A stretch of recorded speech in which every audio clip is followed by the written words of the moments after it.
I know.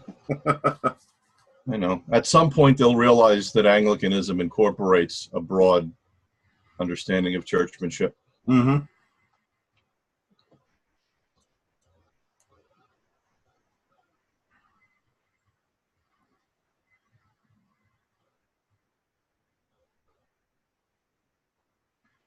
Going by the never quite right clock on my computer, we're just coming up on 6:30.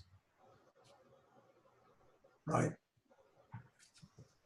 And remind everybody when he starts, please mute your microphone so we don't pick up any backdrop noises.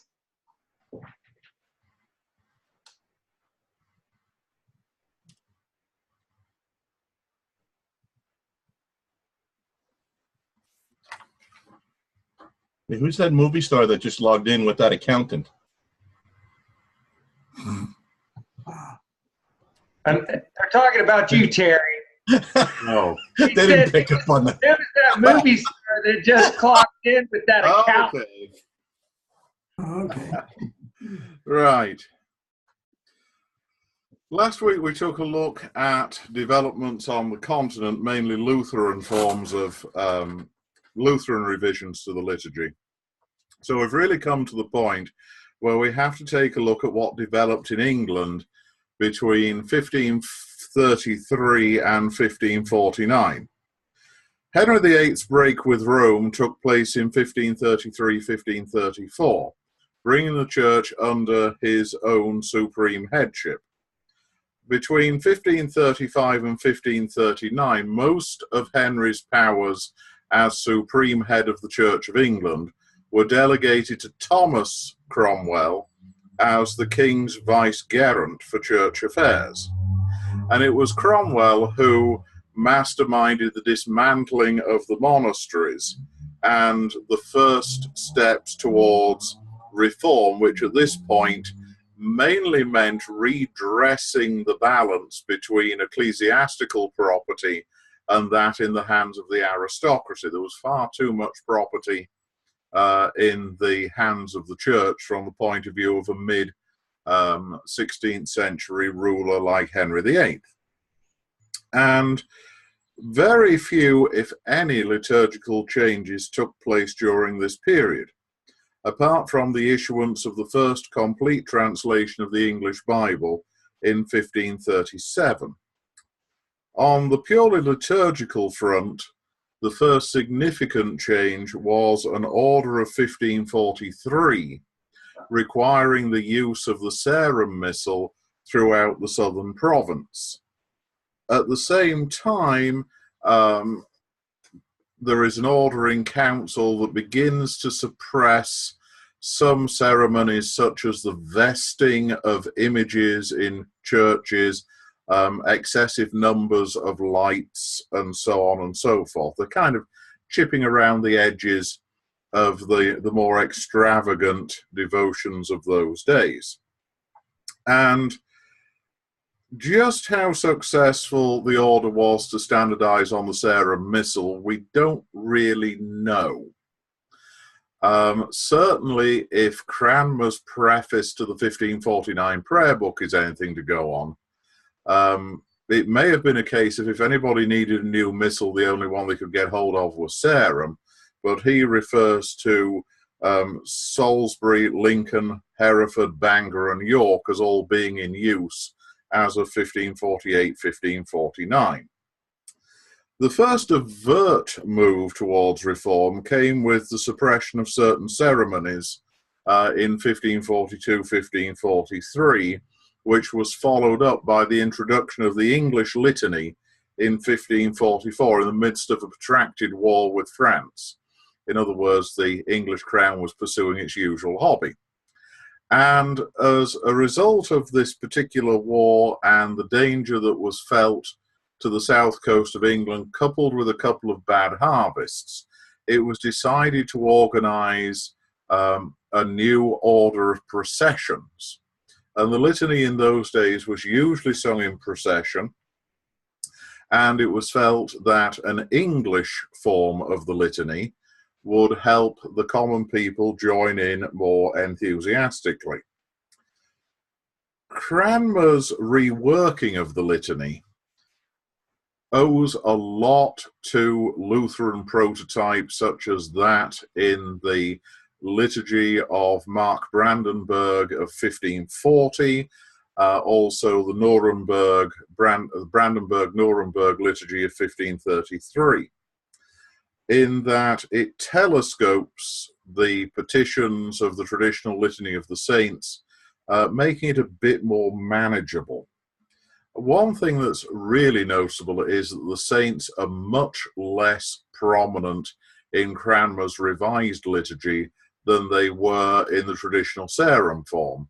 So the long list of saints with ora pro nobis after each petition is reduced to 3 group invocations. The first of Our Lady, who gets her own petition, the second of the angels and archangels, and the third of the patriarchs, prophets, apostles, martyrs, confessors, and virgins, and all the blessed company of heaven. The 1544 litany was the only piece of English language liturgy authorized for general use during the reign of Henry VIII. Henry himself was relatively conservative on religious matters. He might play a little bit in the reforming sandbox, but, you know, when it came to things like creeping to the cross on Good Friday, he was right there. Keep it traditional. On the other hand, he had no great respect for monasteries, and towards the end of his reign, he began to look at the chantries, the establishments for the singing of the office and mass for the dead, with an envious eye, because they were rather about the only form of ecclesiastical wealth they could still reasonably get his hands on. And the chantries were, the act abolishing the chantries was passed in 1545, but not put into effect until 1546-47. Now, when Henry died on the 28th of January, 1546-7, he died in that awkward little bit of the year, which in old style dates it would have been 46, in modern dates it's 47. When he died in January 1546, that really cleared the way for further reform, but it wasn't really that clear who controlled the Regency Council. It was pretty evenly balanced. But 2 key appointments were Lord Somerset as Lord Protector and Cranmer as being the 2 longest serving, the King's uncle, who was a dedicated Protestant, and Cranmer, who was a long-serving member of the council. And under Somerset's presidency, the Regency Council gradually fell into the reforming camp, so that by April 1547, an order in council was issued which forbade certain ceremonies, including the use of holy water, the use of ashes and palms, Ash Wednesday and Palm Sunday respectively, and various other ceremonies which the reformers had come to associate with a good deal of superstition. Orders were also given that there was to be lessons in the English language at matins and evensong, and that the epistle and the gospel were to be repeated in English at the Mass. This is a very common first step when it comes to reform of the liturgy in the 16th century. It's almost, if you're doing sort of Reform Your Liturgy 101, it's like the first step, maybe the second. And if you'd have looked at the liturgy in England in 1547, you would have taken the attitude, if you were an outsider with experience of the Reformation in the Holy Roman Empire, that England was treading the Lutheran path. But things were not to remain on that relatively simple course for long. Some tentative attempts had been made at reforming the liturgy, standardizing on Sarum, introducing lessons in English, the English litany. And Cranmer felt that the time had come to move fairly swiftly towards having the whole of the liturgy in English. However, he's a little bit nervous at what sort of public reaction that would get. After all, 11 years earlier, the suppression of the lesser monasteries had produced the only rebellion that had been any real threat to Henry VIII's reign in the form of the Pilgrimage of Grace. And if Lincolnshire and Yorkshire had managed to rebel at the same time, Henry would have been in serious trouble, except Lincolnshire and Yorkshire could never agree on anything. And as a result of this, the rebellion was relatively easily suppressed, but it gave everybody a jolly good fright. So Cranmer decides to dip his toe in the water by issuing an English order of communion to be incorporated into the traditional Mass. But before we discuss the 1548 order of communion, we need to take a quick look at the way in which the English Reformation had developed theologically between 1539 and 1547. The Whip of Six Strings, the Six Articles Act, had basically frozen, at least officially, the theological situation during the latter years of Henry's reign. Basically, traditional Catholicism, no pope. If you're not on board with that, you're going to have problems with Henry. Cranmer, of course, was not on board with that, but he didn't have problems with Henry. Henry seemed to tolerate a good deal of Cranmer's out-of-the-box thinking, while Cranmer was relatively good at keeping it to himself. Now, from this point onwards, England moves tentatively into the Reformed camp. The Lutheran influence on England declines quite rapidly after the Anne of Cleves marriage. The political thinking behind the marriage between Henry VIII and Anne of Cleves was to align Henry with the middle group amongst the German princes, the ones who were not necessarily opposed to the emperor, but certainly opposed the emperor taking any radical steps against the Lutheran princes. Cleve-Ulichburg eventually ended up firmly in the Protestant camp, but that was not for another 10 years.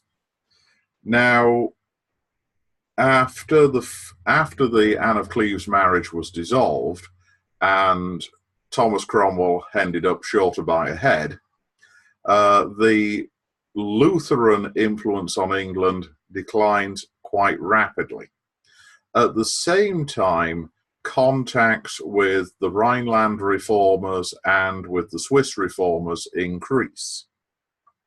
And so if you'd have been expecting England to go along the usual Lutheran trajectory of reforming the traditional liturgy by issuing a church order, a Kirchenordnung, it wasn't going to happen.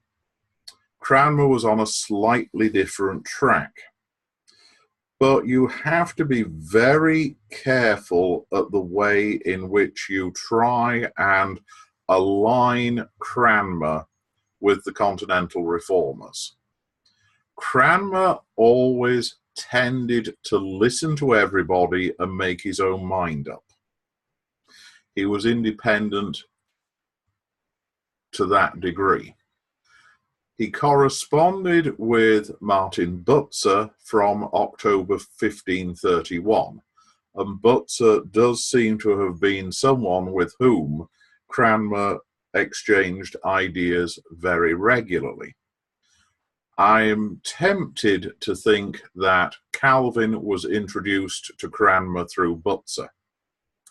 Similarly, Melanchthon corresponded with Cranmer from time to time, and also Bullinger and the other Swiss reformers from time to time. But Cranmer had this tendency to talk to everybody and commit himself to no one. But Cranmer's thinking about the Eucharist was shifting. And he's very, very careful when under examination by the inquisitors in 1555, 1556, to point out that his opinion on the Eucharist changed only once.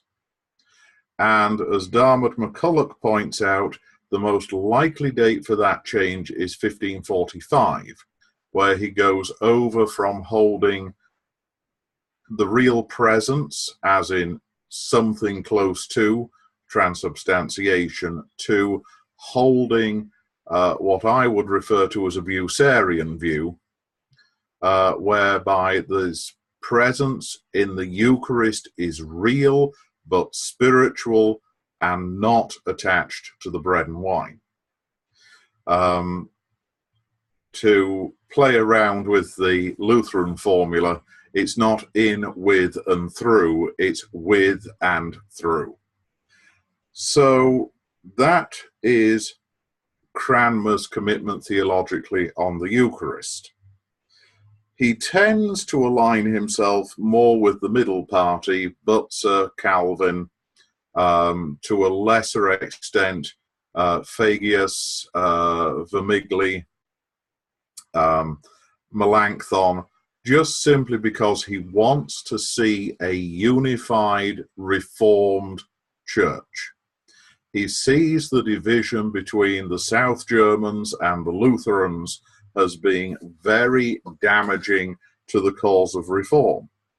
And you can pick up a lot of the Middle Party's influence in the Prayer Book of 1549. Cranmer's correspondence was always extensive. And of course, with him writing regularly to Osiander, Fagius, Vermigli, Zanchi at one point, Bullinger, Butzer, he's always writing. It's no surprise that there's 2 well-packed volumes of Zurich letters just covering the correspondence of the English reformers with the Swiss reformers, never mind getting into the correspondence that Cranmer had elsewhere. But the ones who seem to be closest to his view are Melanchthon, Butzer, and Calvin, and their attempts to unify the Reformation. Now, one of the things that is a running theme through the 1530s and the 1540s, right up to 1553, when they give up any hope of unifying the Protestant movement as a whole, is this attempt to find a middle way between the Lutherans and their concept of sacramental union and the Swiss and their concept of the true presence. We'll leave the popular views of English doctrine to one side as an outlier for the time being and just concentrate on Bullinger, Bucer, that crowd. They held very strongly that Christ was present in the celebration. Equally firmly, Lutherans such as Bugenhagen and Brentz held that Christ was present in, with, and through the bread and the wine. And although in many ways, as illustrated by the Wittenberg Concord of 1530, the two sides were kind of 3 cigarette papers apart in much of their thinking. They just couldn't quite find a way in which the Swiss could leave the Lutherans alone on the presence being in the bread, and the Lutherans couldn't quite leave the Swiss alone when it came to the presence not being in the bread. So, even though Butzer got them to within, half an inch of each other, he couldn't quite make the join in the middle. And certainly when you have people like Butzer talking with Melanchthon, the difference between the two of them is minimal. But if you got, say, Brentz talking to Bullinger, you basically walked around the room and removed all the knives, bottles, and anything else that could be used in an offensive instrument, because Brents was not going to let go of the real presence as he was used to defining it. And equally, Bullinger was not going to concede any sort of a real presence localized in the elements.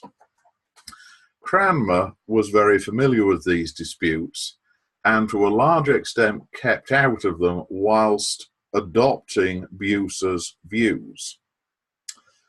This was to be very important when it came to the idea of putting the liturgy into English. Work on the 1549 prayer book starts somewhere around Christmas 1547. The Order of Communion had been started a little bit before that, and it was a sort of trial balloon for putting the liturgy into English. And as most of its elements are still in the Book of Common Prayer today, the exhortation, the invitation, the general confession, the absolution, the comfortable words, and the prayer of humble access, it's worth taking a look at it. And as is so often the case with Cranmer's liturgical work, it's very difficult at times to identify specific sources for much of it. But as Cranmer was particularly skilled at editing together a variety of sources to produce a harmonious text, it was a trait that stood him in extremely good stead with both the first and second prayer books. The unusual thing about the Order of Communion of 1548 is a lot of it is traceable. The first thing that we have to recognize is that the 1548 Order of Communion is not a complete service, but rather a devotion that's inserted into the traditional Latin Mass, whether it be that of York or Sarum, so that the ordinary folks could be properly prepared to receive communion. The two exhortations equate to the second and first exhortations that are given in the 1928 prayer book, beginning on page 85. Now, the second exhortation in the 1928 prayer book is one basically of warning, and this was originally used at the offertory on those Sundays before Sundays on which general communion, i.e. the congregation, were supposed to receive Holy Communion. The second exhortation to be used at the time of communion itself, which is printed first in the 1928 prayer book, was read at the beginning of the Order of Communion in 1548. One thing that becomes very clear reading the Order of Communion through is the 16th century was not afraid to call sin, sin. And just to underline the point, let me quote to you the concluding words of the second exhortation immediately before the invitation to make the general confession. If any man here be an open blasphemer, a vouterer, in malice or envy or other notable crime, and be not truly sorry therefore, and earnestly minded to leave the same vices, all that doth not trust himself to be so reconciled to Almighty God, and in charity with all the world, let him yet a while bewail his sins and not come to the holy table, lest after taking of this most holy bread, the devil enter into him as he did into Judas, to fulfill him in all iniquity, and to bring him to destruction both of body and soul. And then the priest starts with the familiar words, ye that do truly and earnestly repent you of your sins. So they were not adverse to calling a spade a spade. This was followed by the general confession as we have it today, with only minor verbal changes having occurred between 1548 and 1928. The absolution is a little different, and also you'll find in the 1548 Order of Communion the comfortable words come first and then the absolution. The absolution in the 1548 version begins, "Our blessed Lord, who hath left power to his church to absolve penitent sinners from their sins, and to restore to the grace of their heavenly Father such as truly believe in Christ, have mercy upon you, pardon and deliver you from all your sins, confirm and strengthen you in all goodness, and bring you to everlasting life." And finally, you have the prayer of humble access. Now, the main thing to notice about the 1548 order is that most of it comes from a single source. The simple and religious consultation that is attributed to Hermann von Wied, but was actually 85% Butzer and probably around 15% Melanchthon. Hermann von Wied, just to take a commercial break, is a very interesting figure. He is 6 years older than Martin Luther. He is the sort of cleric who came up through the traditional system of being a younger son of the aristocracy. And it was a case of one of the accustomed perks of the aristocracy were the major bishoprics and archbishoprics in Germany. And he was lucky enough in 1530 to be elected as Archbishop Elector of Cologne. And as such, he was in a position to exercise himself in church reform. He was kind of the Erasmian type, at least at first. And then he starts talking to Butzer, he talks to Brent, and he starts moving in a more definitely Protestant direction. So that by the end of the 1530s, he is ready to put Cologne firmly into the Protestant camp. And part of this process is that he gets Bucer and Melanchthon to write the Simple and Religious Consultation as, first of all, a doctrinal treatise, and then also a treatise on reforming the liturgy. And many of the elements that you find in the Order of Communion, for example, the exhortation, the invitation to communion, the general confession, the comfortable words, and the absolution, kind of parallel what's in the Simple and Religious Consultation. It's not exact. Cranmer very, very rarely lifts new material and uses it intact as given. He usually rewrites it in some way, but the parallels are there. It really takes a little bit of effort on Frere's part to try and deny that. It's close enough that you can see the link. Now, the Order of Communion was inserted after the canon in the Old Mass, and it seems to have been a standalone unit.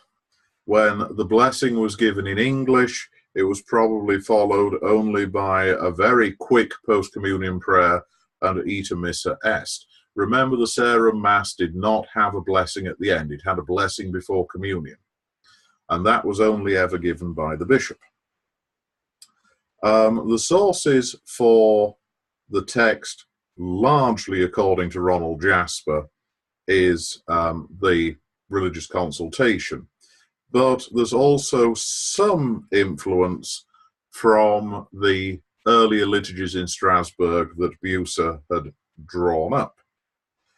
One has to be quite honest and say that as a stopgap, it was reasonably effective. Certainly, it softened people up for the use of English in the liturgy, just the same as reading the lessons in English did. Whether or not it's one of Cranmer's better pieces of work, I'll let the rest of you decide. I mean, certainly it's hung around long enough. and certainly as an exposition of Cranmer's mature thought on the Eucharist, it certainly has its merits.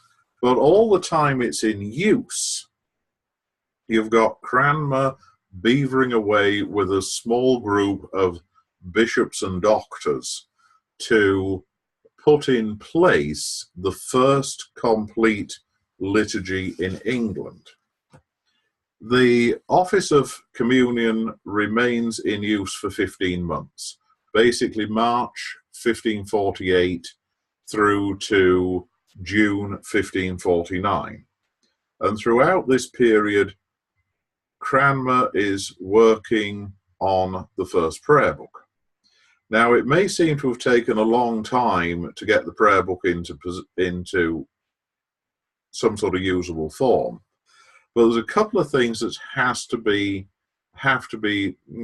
thought about. First of all, how far did you go? Cranmer had a lot of respect for the ancient forms. He was not the sort to junk the old liturgy overnight.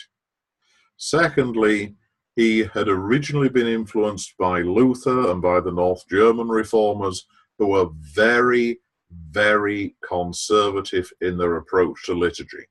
Remember, Latin did not die out in the Lutheran Church until the 1780s. Bach was familiar with the Mass in Leipzig, which on the great feasts went back and forth between German and Latin. And that's 200 years after the Reformation. On the other hand, Cranmer was influenced by Bucer and by the Swiss, who had moved much more quickly towards a completely vernacular liturgy.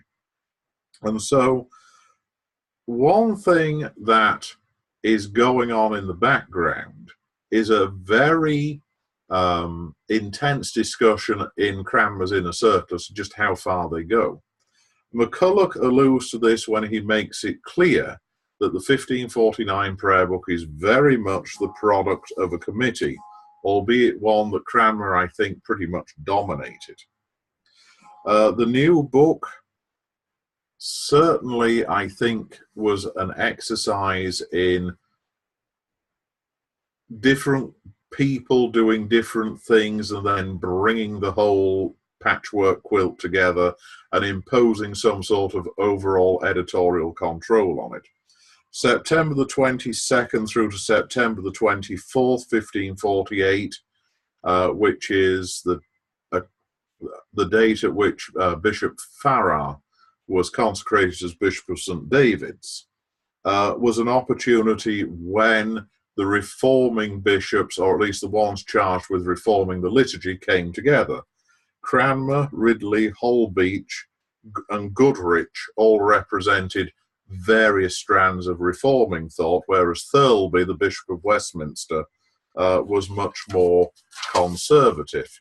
Doctors May of St. Paul's Cathedral, Haynes of Exeter, Robertson and Redmond, the head of Trinity College, Cambridge, were also involved with this drafting process.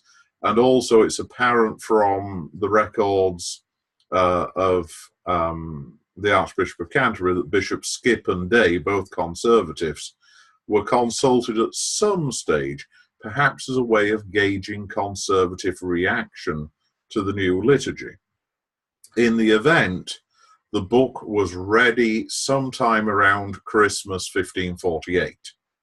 It goes to Parliament in January 1549 and is approved on the 21st of January, a week before the end of the second year of the reign of King Edward VI. Hang on to that little fact, it will come back to haunt us later. The bishops present at the final vote voted 10-8 in favour of the new book. The four proxies divided 2 in favour, 1 against, and 1 abstention. So what was the new liturgy like? First of all, it was a complete liturgy. The only thing you needed in order to read the offices, besides the Book of Common Prayer, was a Bible. The only thing missing in 1549 was the music and the ordinal. The layout of the book broadly follows the old liturgical library. You sort of have Cranmer's various tables of lessons and psalms at the beginning, taking the place of the old rule of pi. Then you have the equivalent of the breviary in the form of morning and evening prayer, the equivalent of the missal in terms of the propers for communion, collects, epistles, and gospels, and the ordinary of the communion service itself. Then you have the manual, baptism, marriage, visitation of the sick, burial of the dead. And then finally, you have added in 1550 the first Reformed ordinal. Each section of the prayer book has a slightly different mix of influences. The religious consultation of Herman von Wied, in other words, Bucer and Melanchthon's effort for Cologne, is very influential, particularly on the communion service. With morning and evening prayer, it's a bit more of a mix-up. Cardinal Franciscus Quignonius, I prefer his Latin name, attempting his Spanish name, had produced a revised breviary back in the 1530s. And there's evidence from Cranmer's surviving papers that he was already tinkering around with it by 1540. Now, the Quignonius breviary was intended for private use. Quignonius himself is quite an interesting figure. He was a pupil, if that's the right word. Certainly he was employed as a clerk by Cardinal, as we tend to refer to him in England as Ximenes, the cardinal who republished the Masoretic books in 1500-1502. That sort of puts him in a context of the Spanish reform of the early 16th century. So what you have is a man who is familiar with non-Roman forms of the Western liturgy, and also is looking at the incoherent stack of devotions that surrounded the breviary, and he goes after them with a good pair of pruning shears. And what he does is actually a little too radical in the end. He does away with most of the traditional responsories, he does away with a lot of the traditional hymns, and he brings the office back to the psalms, the canticles, the collects. And Quignonius's breviary was immensely popular for about 20 years. Its downfall was the fact that people started using it publicly. And when it got into choir, it was hard for the Roman Curia not to take action, and eventually it was banned in 1558 on the orders of Pope Paul III. Quignonius's breviary took some pretty drastic shortcuts, but you can see in the way in which it dealt with the Psalter, dividing it up into equal portions for each office, how some of those ideas filtered through into Cranmer's prayer book of 1549. The other influence on the 1549 office has to be from the Lutheran world. Certainly the Brandenburg-Nuremberg liturgy had this tendency to telescope Vespers and Compline into a single service. You get some similar playing around done with Matins and Lauds in northern Germany.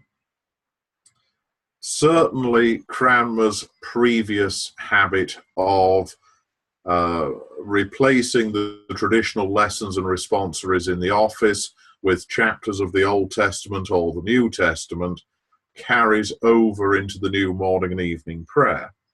And what happens is that Cranmer and his committee basically combine elements of Matins, Lauds and Prime to produce the new service of Matins, and Vespers and Compline to produce the new service of Evensong. And the two are very successful in that they tap into the existing habits of the clergy. Most parish clergymen got Matins, Lauds, Prime, probably terce sexton known over first thing in the morning, said Mass and then went about their business, and then in the evening came back and did Vespers and Compline. And so Cranmer's a rearrangement of the daily office into morning and evening prayer kind of fits in with that. The next major section of the prayer book is the lectionary, which, apart from some rearrangement of Advent and Holy Week, follows what had been done in the Sarum Missal and its predecessors for about 800 years. This, if it ain't bust, don't fix it approach is pretty typical of what the Lutherans did in Germany with their traditional sequence of lessons. You get one or two changes, but not many. Cranmer messes around with Advent and with Holy Week. Bugenhagen decided to do some rearrangement in Advent, and also he created a Sunday dedicated to Our Lord's Transfiguration, which was the Sunday before Septuagesima Sunday. And you cannot prize that tradition out of the hands of the Danes and the Norwegians, even when they get to the United States. Similarly, Luther does some minor rearrangement around Holy Week. So, you know, what Luther, Cranmer, Bugenhagen, they're all following the traditional lectionary, just playing around with it a little bit at the edges. The service itself is generally very conservative. The private prayers of the celebrant are cut out completely, which actually is a return to the practice of probably 800 AD, where the private prayers of the celebrant were extremely restricted indeed. It follows the traditional order. So you have the Collect for Purity, Introit, Kyrie, Gloria in Excelsis, Collect, Epistle. The gradual has gone. The Gospel follows straight after the Epistle. The Creed is sung, and then the sermon, in the few places that there is where there are qualified preachers, is then given. And at that point, you get to the offertory where things kind of go wrong from the traditional point of view, in that you have an exhortation, and then the communicants go up into the chancel, and this is another feature that's borrowed from the Simple and Religious Consultation. They go up into the chancel, they drop their arms into the poor men's box, the women go to one side, the men to the other, and at that point, the priest puts bread and wine upon the altar. The mixed chalice is still current at this point, and begins to read the consecration. Of course, he starts with the Sursum Corda, the preface, the Sanctus, and then things go a little bit weird, in the sense that they'd realized when they translated the canon into English, it was going to be confusing. The canon, one theory about the Gregorian canon is that it's organized on the pattern of the high priestly prayer in St. John. But for both theological and practical reasons, it got a rewrite. So the revised consecration in the 1549 prayer book starts with a prayer for the church, which bears some resemblance to the prayer for the church and for the state that's incorporated in the Mark Brandenburg Church Order of 1540. It also bears some resemblance to Bucer's prayer for the church that was put before the Creed in the Cologne Order of 1543. And then it goes, the into what we would think of today as the prayer of consecration. In 1549, the invocation of the Word and Holy Spirit is before the words of institution. The institution narrative, the rubric there, instructs the priest to take the bread and wine into his hands, but not to elevate. It's specifically forbidden. What we in England would think of as the prayer of oblation then follows, and the consecration ends with the Lord's Prayer and the peace. After that follows the rest of the order of communion, ending with the prayer of humble access, and then the Agnus Dei is sung during the distribution. There are a series of scriptural sentences that are given as post-communions, and then the liturgy itself wraps up with a prayer of thanksgiving and the blessing from the order of communion. So it's a very traditional liturgy on the one hand, but there's no missing the influence of the Lutheran church orders, the simple and religious consultation that Bucer and Melanchthon have put up for Archbishop Herman. There's no missing the fact that the Church of England is moving definitely into the reforming camp. One little note about the use of vestments at the Eucharist in 1549. The direction is given that the celebrant shall wear a white alb plain with vestment or cope. This lines up very much with the Lutheran church orders of the period. And what seems to have happened was a slight simplification of the traditional vestments. The maniple and the stole were left out, and the chasuble was simply put on over the alb for the Eucharist. The cope is used quite widely in German church orders on those occasions when anti-communion is celebrated, but there's no consecration and communion. So you can see a sort of parallel there between what Cranmer does in the English prayer book and what he knew of German practice. The offices that are contained in the third section of the prayer book, the equivalent to the old manual, tend to show fairly heavy influence from Lutheranism, except where Bucer gets there first. So, for instance, Luther's flood prayer pops up in the 1549 baptism office. There are strong parallels, at least in terms of structure, between the Brandenburg-Nuremberg church order visitation of the sick and that Cranmer uses. But then again, of course, Butzer's reworking for Cologne had been of the self-same Brandenburg-Nuremberg order. So it's all part of that general context. The frustrating thing about Cranmer is he very rarely takes hold of something and uses it complete, just a straightforward translation job. He always tweaks it, he always improves it. He very rarely just takes somebody else's material and uses it. The 1549 prayer book came into effect on Whit Sunday 1549.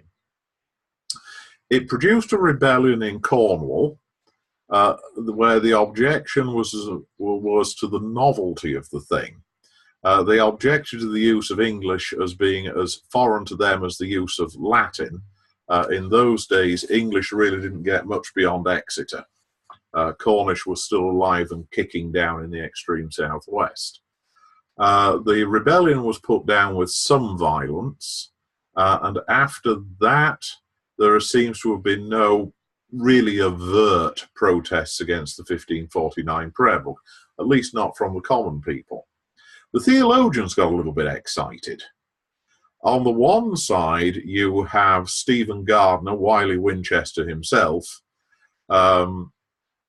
doing his best from his point of view to make a silk purse out of the sow's ear of the first prayer book by playing up how traditional it is. Wiley Winchester was still an Henrician Catholic. He didn't mind the king being the head of the church, but by goodness, it was going to be a Catholic church. And so he plays up the traditional elements in the 1549 liturgy. That, of course, produces the equal and opposite reaction from Fagius and, to a lesser extent, from Butzer, both of whom publish appraisals of the 1549 prayer book. It's truly unfortunate that Butzer's work, is known as the Censura, because a lot of what Butzer wrote about the first prayer book wasn't really hostile. It's more a case of, well, I wouldn't have done it this way. It's polite criticism more than, a condemnation of the work whole cloth. Of course, the fact that Gardner could reconcile his conscience to the 1549 kind of made Cranmer think, maybe I ought to modify this thing a bit. And so very quickly after the completion of the New Ordinal in 1550, Cranmer moves on and starts looking at ways of further reforming the Book of Common Prayer. I think McCulloch's assessment that the 1549 prayer book was always intended to be transitional is correct. I think Cranmer was basically letting the Church of England in gently with the 1549 prayer book. On the other hand, I do feel that in some respects with 1552, he might have been driven a little further, a little faster than he intended. But we will look at the 1552 liturgy next week, because I'm well aware of the fact I have yacked my full 50 minutes. So, any questions?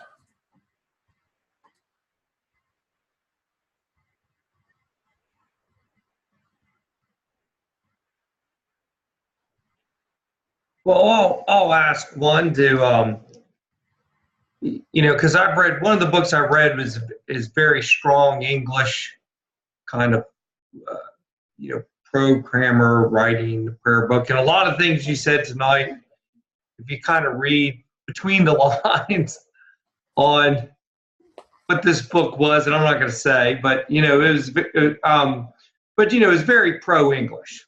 Mm-hmm. On there, and really kind of didn't give the credit to the German side, but did talk about the Brawberries, talked about taking the different sources that were out there, took in some of the old liturgies, and that he would, kind of developed more of a ancient, service, you might say, in a way. That's not the best way to describe it, but to summarize it in a short version, that was probably the easiest and quickest way for me to get that. But, you talked about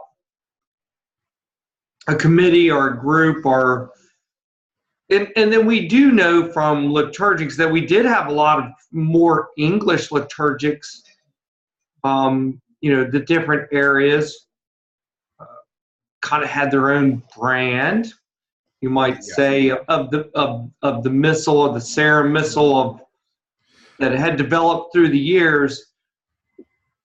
How strong of an influence really was, we were just talking at the end, you were saying he got a lot of criticism from the Germans and these Reformationists, but is there any real strong evidence that there was, he was definitely this was more of an English twist or an English influence, or heavily? I know you and Father Paul are really into this stuff.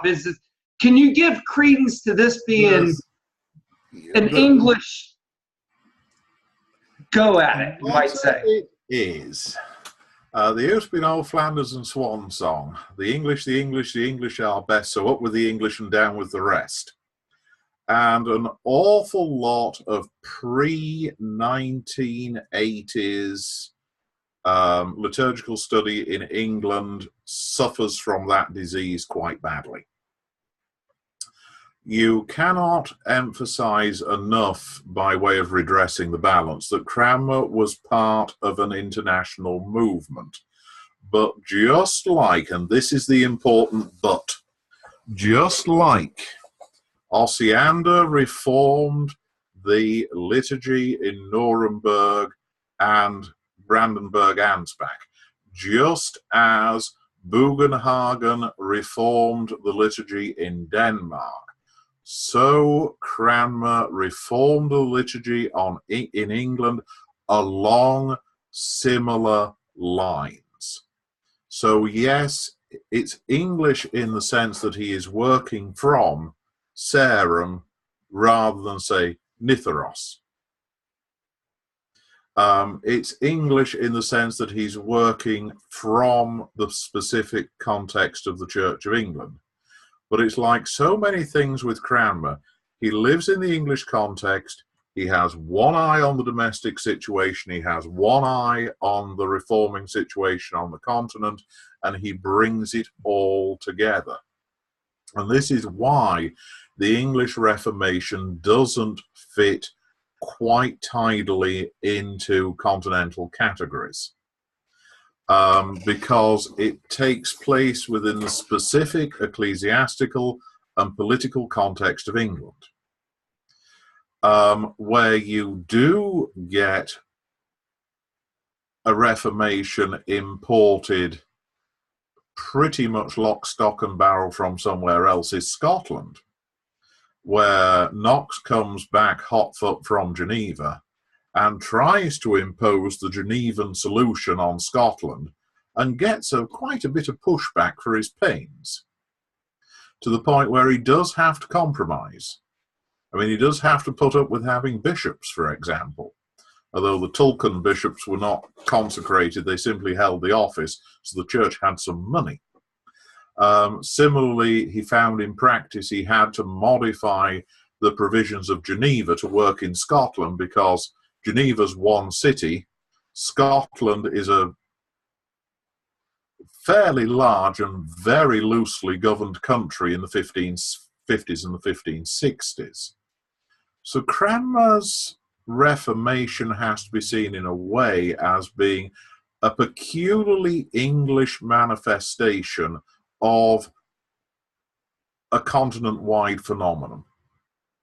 And we've just not been very good in the past at balancing the English side of the English Reformation with the way in which it relates to the Reformation in the Rhineland, in Switzerland, in northern Germany. And we're still working on that. I think we're a lot further on, thanks to McCulloch, thanks to Patrick Collinson, than we were 30 years ago. Certainly 20 years ago when I was at university. This lot was just beginning to intrude itself into everybody's consciousness, at the same time as you have people like Robert Whiting and Eamon Duffy beginning to bring to prominence how much resistance there was to the process of reform in England. Does that in any way, shape or form answer your question? Yeah, I think it does. I mean, I think we're really, listening to Father Paul and you last week really gives us real more insight of what was going on. I think the bigger discussions on what was going on in the Reformation in the German realms, and these kind of guys that were leaders, you might say, of this thinking and this thought of the Reformation. And Cranmer really was one of the guys, but that influence over there was the stronger influence of what was going on all around. Mm-hmm. And that you could see that he wasn't going to go straying too far off the path of the Reformation and what was being discussed on the continent. But I can also see from your discussion today, and I would like to read more on this myself, but that, he had his own flavor where he basically made his own soup, but he took a lot of ingredients from everywhere that he could find, either, whatever he was getting, he kind of threw it all into the pot. They gave him his own soup.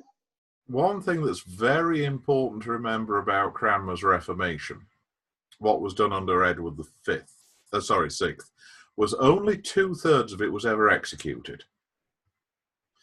You have the Book of Common Prayer, you have the 42 Articles, What you don't get is the reform of canon law. Because, Edward VI died of tuberculosis before Cranmer could finish reforming canon law. And so you have a situation with Cranmer's Reformation, the Edwardine Reformation, that it is 2/3 finished at the point in which the Marian reaction sets in. So that when you come round for the Elizabethan settlement, you have a lot of unfinished work. The really peculiar thing about the situation under Elizabeth I is that the final third doesn't get finished then. It's 1604 before the reform of the canon law of the Church of England is completed. And even then, it is something of a band-aid job. It's gathering together all the temporary injunctions, all the temporary shifts that have been put into place during Elizabeth's reign. So you don't get in England a complete reformed program like you get, and that's small r reformed, like you got in, say, Nuremberg or Sweden or Denmark, where you got a whole church order. In England, you only really get, I suppose you could say, 5/6. You get a partial reform of canon law. You get the doctrinal position laid out in the Articles of Religion and the homilies. You get the liturgical position laid out in the Book of Common Prayer, but it's never quite finished. Which leads to a lot of the peculiarities of the Church of England, why, cathedrals carry on as though it was still the Middle Ages. The patronage system is never tidied up. The Reformation is never quite finished in England, which is why the Puritans made such a pain of themselves. They realized, they knew as well as everybody else that the Reformation isn't finished. But whereas everyone else was kind of like, well, that's just the way it is, the Puritans went, we know how to fix this. And in doing so, they got themselves in a position where they were a church within a church. They got themselves into a position at one point where they were a very unpopular minority. They got themselves into a fight with another unpopular minority under Charles I, where you have the Laudians at one extreme, the Puritans at the other extreme, the separatist Puritans at the other extreme, and nearly everybody else in the middle going, oh, I wish these guys would knock it off. It's because of this peculiar circumstance the English Reformation's never quite finished. Another thing to keep in mind, Father, Cranmer is very much a man of his time. And we kind of glossed over it when the Archbishop and I were going back and forth last week. But keep in mind when we're talking about him, especially in reference to liturgy, there are two elements that have to be separated. Number one is the modern reading of him and the influences that they place in him, and then the historical context in which he is. Remember, this was a man that was an ambassador to HRE. Yeah, he was on the continent. This was also a man that became very enamored of Lutheranism early in his life, to the degree that he married a Lutheran. So you have a man who has these influences in his life, yet he's still very much a part of the rise of nationalism that's happening at this time. So he's English. He wants to be a proud Brit, to which the Archbishop can speak much better than I. And yet he sees the theological winds. He sees the political winds on the continent. And he wants to be involved to the degree that he probably becomes one of the greatest I don't want to sound hyperbolic, but he probably becomes one of the greatest ecumenists at that time. So this is kind of the stew that you have to deal with when you're looking at the historical context. And then we have the problem that for us today, a lot of what we see with Cranmer in the liturgy is unfortunately affected by Dix and his work on the shape of the liturgy. There's always this reading into Cranmer through Dix, which creates a problem for a lot of us. And the other thing you have to remember about Dix is very creative with the historical evidence. Oh, Dix yeah. has this shape of the liturgy Yep. that he fits the evidence to. The best thing that could be done for liturgics in seminaries in this country is a mass roundup of Dix and consigning it down to the boiler house. Well, and that's the thing, you know, reading a lot on Cranmer is a theological or ecumenical, or you want to say, you know, from where he created all this stuff. I mean, you guys know a lot more of the guys on the German side because I've never really studied that, but he really stands out as, I mean, his knowledge of all the stuff that he put together and is still living 500 years later, you know, says tons about his mind and where he was and where he stood on looking at the whole church all the way from the beginning to where it was, and then kind of adding back into what was going on in Europe at the same time. I mean, you can't really say he was off from any traditional basis.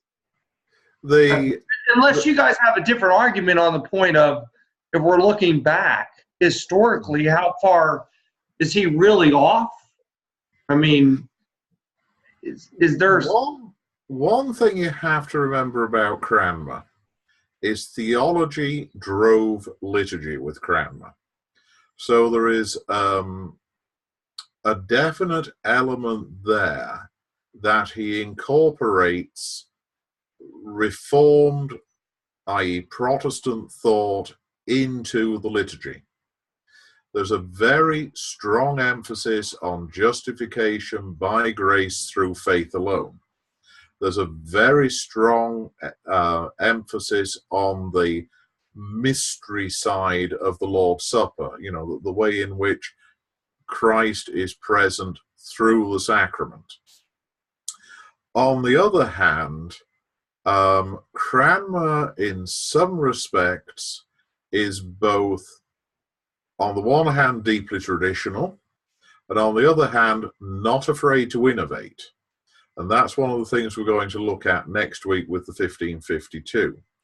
When it comes to how long liturgies last, the only other Protestant liturgy with the kind of sticking power of the Book of Common Prayer is the Swedish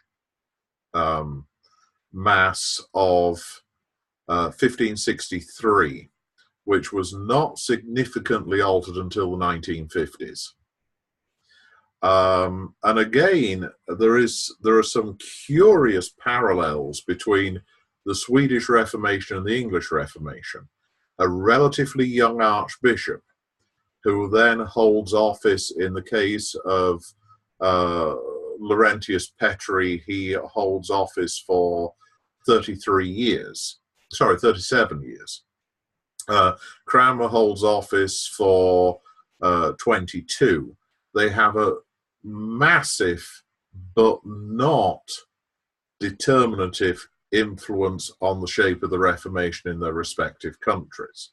When Laurentius Petri died, for instance, Sweden had a Lutheran Reformation, but it was not yet a confessionally Lutheran church.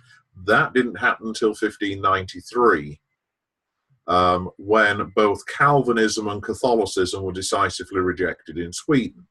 In the same way, when Cranmer is deposed in 1553, the English Reformation is only 2/3 completed. So, Cranmer is very like the Petrie brothers. He is a huge influence on the English Reformation, but just the same as you don't get Petrieism in Sweden, you don't get Cranmerism in England. Because although they were massive influences, other influences were at play all the way through the Reformation and for a generation or so afterwards.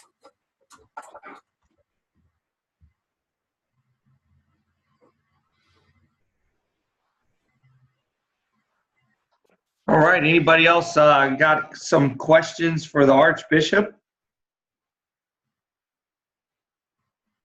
Uh-oh, I've scared everybody. You have that effect on people. Well, I get off on a tangent. I mean, when I end up in Sweden or somewhere like that, it's like, what the heck's he doing now?